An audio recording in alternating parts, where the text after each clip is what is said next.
몇 년 전에 제 기억에 한 2년 전쯤, 2해 전쯤 되지 않았을까 생각합니다. 이세돌 구단, 바둑두는 이제 이세돌 구단과 AI, Artificial Intelligence, 그러니까 인공적으로 만든 지능, 뭐 이런 뜻이겠죠. 인공지능, 뭐 그런 말로 우리가 번역하는 이 둘이 바둑을 두면 누가 이길까 이런 세간의 관심이 아주 굉장히 높아졌을 때가 있었습니다. 저는 바둑을 두지도 못하고 바둑에 대해 흥미도 없습니다. 바둑은 그냥 흰돌과 까만 돌이 있는 것 정도만 알 뿐 바둑을 어떻게 두는지도 몰라요.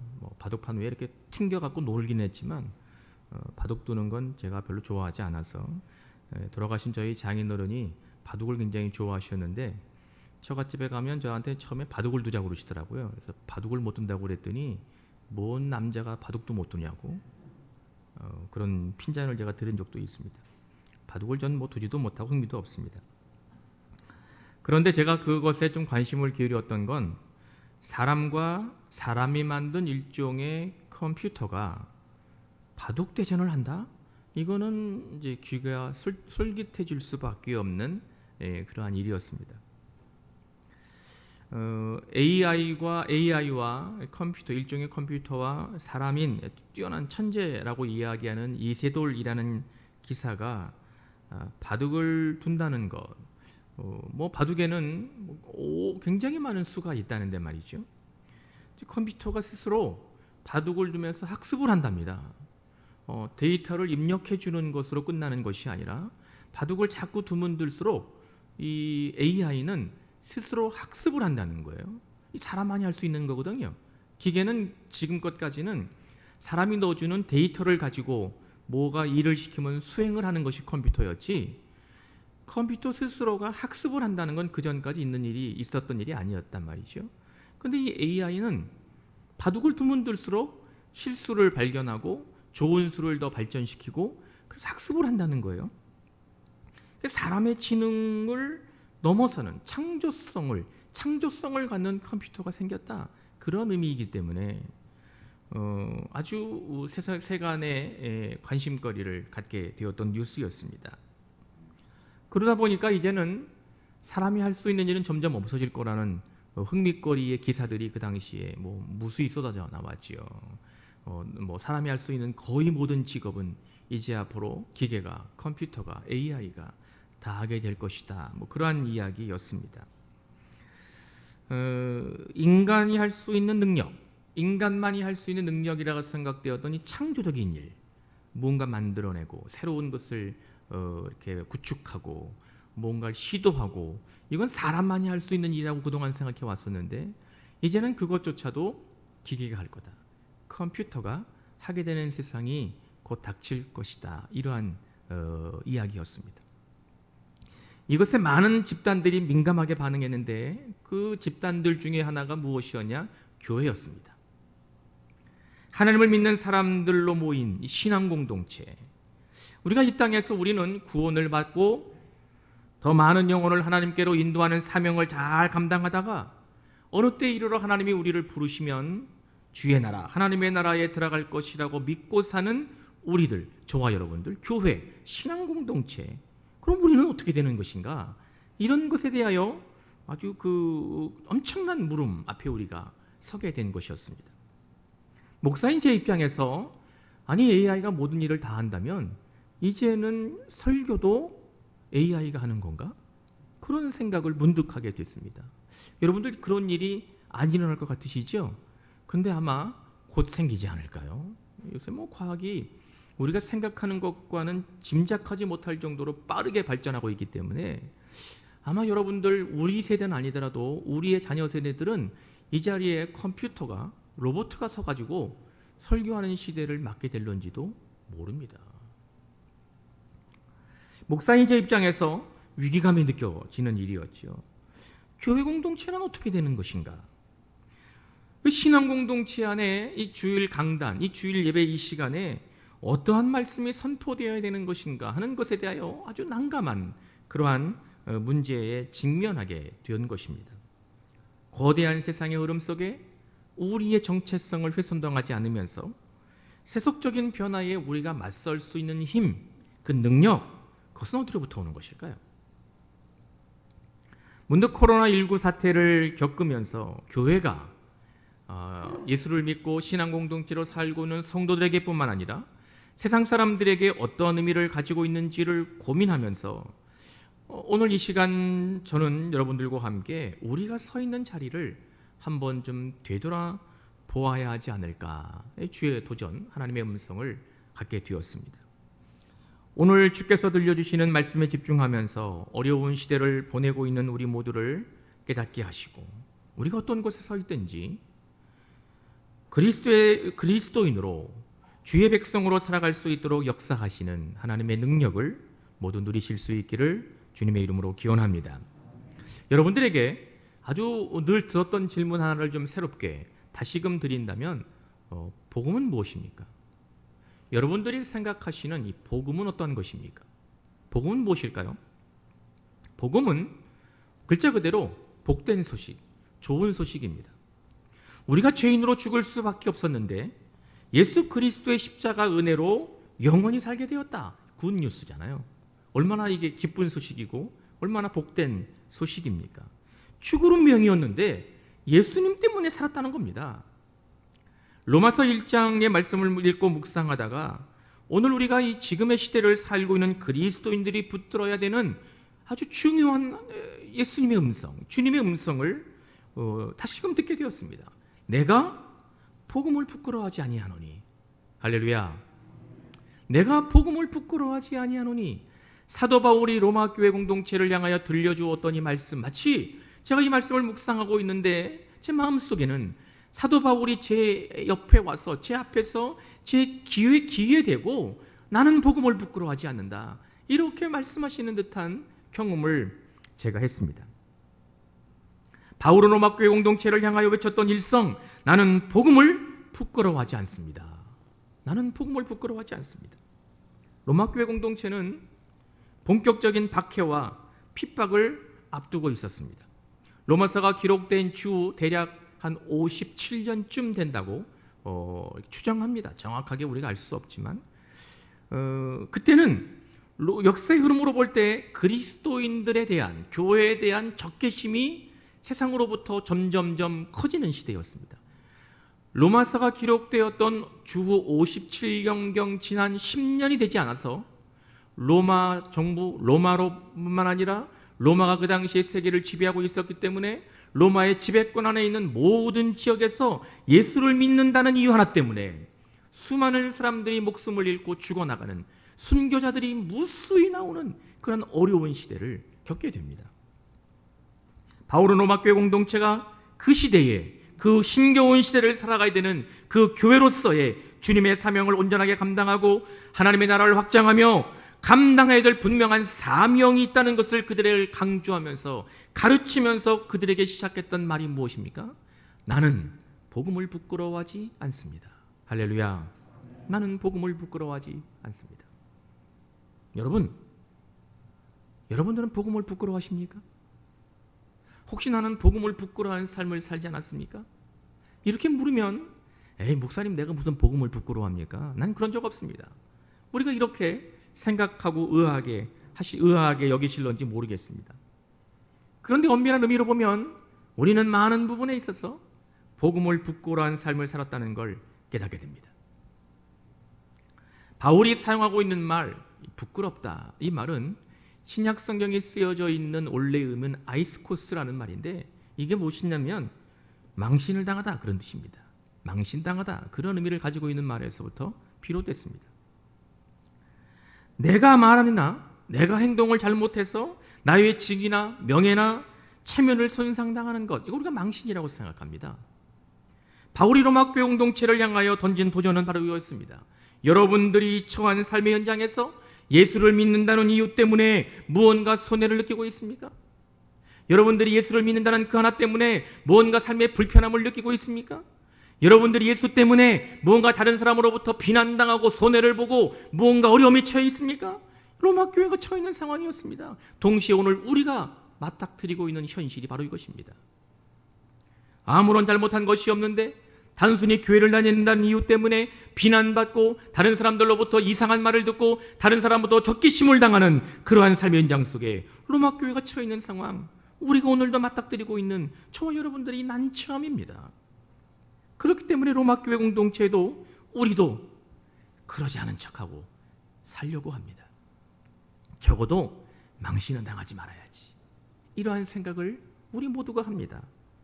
비난은 받지 말아야지, 우리가 왜 비난을 당해? 우리가 비난당할 이유가 무엇이 있다고 그렇게 우리가 생각합니다. 바울은 우리들을 향하여 예수를 믿는다는 것 때문에, 예수님을 믿는다는 것은 여러분들의 인생이 어떻게 달라지든, 여러분들의 삶의 처지가 어떻게 변화되든 가장 큰 복이고 가장 놀라운 은혜입니다. 이렇게 믿음의 고백을 하면서 나는 복음을 부끄러워하지 않습니다. 강력한 말로 용기를 북돋아주고 주의 음성을 들려워 준 것임을 깨달아야 될 줄로 믿습니다. 우리가 처해 있는 상황은 마치 복음을 부끄러워하지 않을 수 없는 듯한 현실에 우리가 직면해 있습니다. 세상이 하는 대로 하지 않으면 거의 100% 우리는 손해를 당합니다. 우리 모두가 다 알고 있는 겁니다. 세상이 의도했던 의도하지 않든지 간에 코로나19 사태로 어려운 시국에, 이 지금의 어려운 시국에 교회 다니는 것을 세상은 이상하게 생각합니다. 왜 지금 유독 자꾸 교회를 다니고, 왜 자꾸 모이려고 그러고, 왜 자꾸 그렇게 쓸데없이 말이야 몰려다니고 그러느냐고 세상은 우리를 향하여 이야기합니다. 이제 세상은 하나님이나 예수 그리스도나 교회가 필요 없는 시대가 되어버렸다고 말하는 듯합니다. 그것에 우리는 아무런 대꾸도 하지 못하고 그냥 주눅이 들어 있습니다. 세상 눈치 보기에 그냥 급급합니다. 아이고 이러면 안 되는데, 아이고 이러면 우리 어떡하지? 우리는 복음을 부끄러워하고 살고 있습니다. 이때 우리가 바울을 통해서 듣게 되는 것은 주님의 음성은 어쩔 수 없는 인간됨, 내가 어째 볼 수 없는 나의 나됨, 다시 볼 수 있어야 합니다. 조금 어려운 말로 인간인 무엇이고 인간은 누구인가 스스로에게 물어야 하는 시점에 우리가 서게 된다는 겁니다. 영국 옥스퍼드 대학 크라이스트 처치 칼리지에서 신학을 가르치고 있는 마틴 퍼시라는 학자는 지금 시대는 우리의 본성, 죄에 대하여 다시 물어야 되는 도전에 직면해 있다, 이렇게 이야기합니다. 지금 시대는 우리의 본성을 되돌아보고 우리의 죄됨에 대하여 다시금 물어야 하는 도전에 우리 모두가 직면해 있다, 이렇게 말합니다. 저는 전적으로 마틴 퍼시의 주장에 동의합니다. AI가 이제 모든 분야에서 우리를 대신하게 되는 시대를 살게 될 때, 코로나19 사태를 겪으면서 혼란과 고통에 직면해 있는 오늘을 살면서, 아니 더 심각한 것은 여러분들 뉴스를 보시면 혹시 들으셨는지 모르지만 외국에 보도되는 뉴스, 우리가 번역돼서 우리가 듣기도 합니다만, 뉴스를 보면 공식화되어 있는 말이 하나 생겼습니다. After COVID-19. 코로나19 사태 이후에 어떠한 시대가 우리에게 더 다가올 것인가. After COVID-19 이라는 말은 외국의 기자들이나 또 보도되는 이야기를 들어보면 아주 흔하게 듣게 되는 말이 되어버렸습니다. 이 시대에 코로나19 사태 이후에 교회 공동체를 우리가 어떻게 유지할 수 있는가, 세상을 향하여 우리가 무엇이라고 대답할 수 있는가 하는 질문 앞에 우리가 서 있는 겁니다. 거기에 바울은 저와 여러분들을 향하여 우리는 죄인이며, 우리 모두는 죄인이며 예수 그리스도의 보혈의 은혜로만 산다고 고백해야 됩니다. 나는 예수님이 아니면 그 어떠한 것도 나의 삶에 유익하지 않다는 것을 확신합니다. 이렇게 드러내 보여야 되는 그리스도인이 되어야 한다는 겁니다. 복음이 저와 여러분들 21세기를 살고 있는 우리들뿐만 아니라 우리의 후대가 살아야 되는 22세기가 다가온다 할지라도, 그때의 AI가 마치 세상을 지배하는 시기에 이르서도 코로나19 사태가 세상의 모든 질서와 가치 기준을 바꾼다 하더라도 오직 예수 그리스도로 인하여 나는 삽니다. 할렐루야.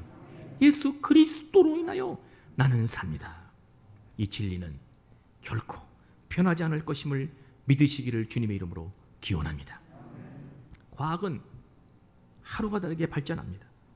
세상 문화는 언제 우리가 이러한 일을 겪게 되었는지 몰랄 정도로, 깜짝 놀랄 정도로 새로운 경험을 우리에게 안겨다 주고 있습니다. 우리 사회를 보다 나은 세상으로 만들겠다는 정치 주체는 변한다 할지라도, 그래서 오늘 우리가 살고 있는 우리의 시대는, 저와 여러분들이 살고 있는 지금의 이 땅은 예전보다는 좀 더 자유로움을 느끼고 인격적으로 존중받다고 느끼고 생각하고 있고 편리하게 살게 되었는지는 모르지만, 그럴수록 우리의 죄성은 점점 은밀해져 가고, 어떤 경우에 있어서 우리의 죄된 모습은 보다 대담해집니다. 우리 모두가 겪고 있는 지금의 현실입니다. 여기에 그 어느 누구도 나는 그렇지 않다고 자신 있게 이야기할 사람은 이 지구상에 단 한 명도 없습니다. 우리 대한민국 사회가 지금 겪고 있는 것처럼 보수 정권의 무능함을 원자라고 비난하며 새로운 시대를 열겠다고 가치를 들었던 진보 정권의 인사들조차도 그들의 어쩔 수 없는 인간됨, 그들의 죄성을 그대로 노출시키고 있습니다. 사도 바울은 오늘 우리에게 당당하게 외칩니다. 여러분, 세상 때문에 그리스도인으로 산다는 것이 망신이라고 여기지 마십시오. 오히려 여러분은 세상에서 복음을 부끄러워하지 말아야 됩니다. 복음으로 당당하십시오. 할렐루야, 할렐루야. 바울이 오늘 주님의 음성으로 저와 여러분들에게 들려주고 있는 하나님의 뜻입니다. 우리가 복음을 부끄러워하지 않을 수 있는 길은 무엇입니까? 바울은 그 대답으로 믿음으로 믿음에 이르게 하나니, 할렐루야, 믿음으로 믿음에 이르게 하나니, 바울은 이런 말합니다. 바울이 사용하는 이 말은 사실 의미가 분명하게 보이지 않습니다. From faith to faith, 믿음으로부터 출발해서 믿음으로 나아간다. 이게 무슨 말인지 정확하게 우리에게 마음에 와닿지 않습니다. 여러 이러저러한 말들을 신학자가 제시를 하고 주장합니다. 그런데 이때 가장 저희들에게 좋은 방법은 바울이 쓰고 있는 이 말 그 뜻대로 그냥 단순하게 접근하는 겁니다. 믿음에서부터 출발해서 믿음을 향하여, 그러니까 믿음에서부터 출발한다는 그 믿음이 의미하는 바는 예수 그리스도를 통하여 내가 구원받았다는 확신이라고 할 수 있습니다. 그 믿음이 무엇이냐? 예수 그리스도로 인하여 내가 구원받았습니다. 이것이 바로 우리의 시작이었습니다. 이것이 바로 여러분들의 출발점이었습니다. 이것이 바로 교회의 출발이었습니다. 예수 그리스도로 인하여 내가 구원받았습니다. 믿음으로부터였습니다. 하나님의 놀라운 사랑으로 단 하나였던 예수 그리스도를 이 땅에 보내셔서, 외아들을 이 땅에 보내셔서 내가 죽어야 될 그 자리에 예수님이 대신 죽음으로 말미암아 십자가에 달려 죽게 하심으로 우리를 깨끗하게 하셨다는 그 믿음으로부터 새로운 삶, 영생을 선물로 받았다고 여기면서 신앙 공동체에 우리 모두가 속하게 되었습니다.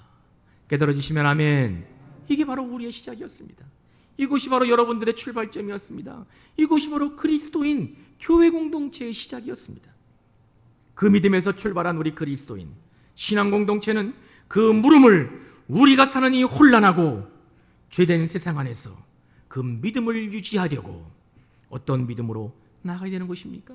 바로 그것은 구원자이신 예수 그리스도만을 신뢰하는 믿음으로 성숙되어 나아가야 하는 것입니다. 믿으시면 아멘. 믿으시길 바랍니다. 우리를 지극히 사랑하시는 하나님의 사랑을 믿음으로 예수 그리스도를 더욱 신뢰하는 믿는 그리스도인이 되어야 된다는 것을 깨달아야 될 줄로 믿습니다. 바울은 이것이 바로 복음의 본질이라고 말하고 있습니다. 그렇기 때문에 바울은 그의 삶에 어떠한 역경이 온다 할지라도 로마 교회 공동체가 앞으로 당해야 될 시련을 바라보면서 어떠한 힘겨운 삶의 처지가 온 데에서도 교회는 복음을 부끄러워하지 않아야 된다고 권면한 겁니다. 바로 그것은 바울이 말씀하고 있는 것처럼 오늘 16절 믿는 자에게 구원을 주시는 하나님의 능력이 됨이라. 할렐루야. 복음은 바로 복음을 믿는 자에게 구원의 능력이 나타나는 하나님의 능력이 된다는 것을 깨달아야 될 줄로 믿습니다. 말씀을 묵상하고 준비하던 지난 주일 어느 날 저는 우리 교회 집사님과 전화 통화를 했습니다. 그 집사님과 통화를 하는데 괜찮은 직장이 생겨서 인터뷰를 면접을 하고 좋은 소식이 있을 거라는 가능성을 가지고 왔습니다. 그런데 갑자기 그 회사로부터 우리 그 집사님을 채용할 수 없다는 연락을 받았다는 거예요. 마음이 너무 힘들고 너무 어렵고 그러한 시간을 보내고 계시다는 이야기를 이제 듣게 되었습니다. 그 집사님의 말씀 목소리를 들으면서 정말 마음이 아프더라고요. 취직이 좀 잘 돼서 일할 수 있는 여건이 좀 주어졌으면 좋았을 텐데 잘 될 줄 알았는데 마지막 과정에서 채용할 수 없다는 이야기를 듣게 되니까 얼마나 힘들겠어요. 그 집사님 말을 듣는데 저도 마음이 너무 아프더라고요. 제가 그 집사님에게 이렇게 얘기했습니다. 집사님 힘내세요. 기도할게요. 제가 그렇게 대답을 했어요. 하나 말씀을 준비하면서 지금 예배를 통해서 그 집사님에게 뿐만 아니라 우리 모두가 동일하게 겪을 수 있는 이러한 일들이기 때문에 우리 성도님들에게 저는 주님의 이름으로 도전하려고 합니다. 세상에서 망신당했다고 생각하지 마십시오. 오히려 복음 앞에 더욱 가까이 서시기를 주님의 이름으로 기원합니다. 하나님은 지금도 나를 여전히 사랑하고 계시다는 은혜를 경험하는 믿음에서 오직 예수 그리스도만을 신뢰하는 믿음으로 세워지는 집사님, 우리 성도님들 되실 수 있기를 주님의 이름으로 기원합니다. 우리는 우리의 죄성을 십자가 앞에 전부 내려놓고 하나님의 사랑과 예수 그리스도의 은혜와 성령의 인도하심으로 이 땅에서 해같이 빛나야 할 그리스도인입니다. 할렐루야. 교회입니다. 신앙 공동체입니다. 이런 하나님의 능력이 복음을 통하여 저와 여러분들, 우리 교회들, 우리 성도들에게 동일하게 누려워지고 날마다 경험되는 은혜가 충만하게 임하기를 주님의 이름으로 간절히 축원합니다.